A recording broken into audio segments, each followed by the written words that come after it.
Tregua nella lotta per la difesa del lavoro del Policlinico San Marco. Sono stati congelati 29 licenziamenti che avrebbero dovuto colpire gli addetti sanitari, dopo i 24 già effettuati lunedì scorso.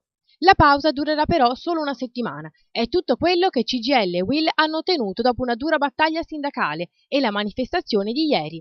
La giornata di ieri è infatti trascorsa tra manifestazioni di protesta in via Zanotto e presidi davanti ai cancelli della clinica. In prima fila, a fianco a CGIL e UIL, i 24 ausiliari ormai senza lavoro, che si sono fatti sentire con fischietti e slogan. CGIL e FP lancia un messaggio chiaro: anche se la riorganizzazione è necessaria, la scelta dei licenziamenti non è accettabile e le alternative esistono. Anche Francesco Menegazzi di UIL FPL non cela la rabbia del sindacato, accusando i vertici del San Marco di non aver rispettato nemmeno le categorie protette e lanciando una tirata di orecchie al sindaco Orsoni, totalmente assente nella vicenda.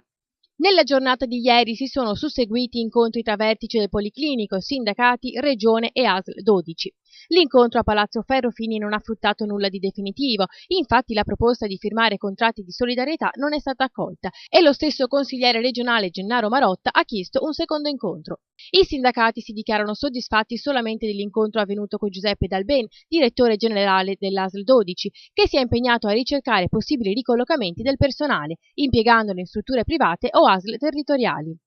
CGIL e UIL sono decisi a continuare la protesta e sono previsti un secondo presidio e un'assemblea del personale per martedì prossimo.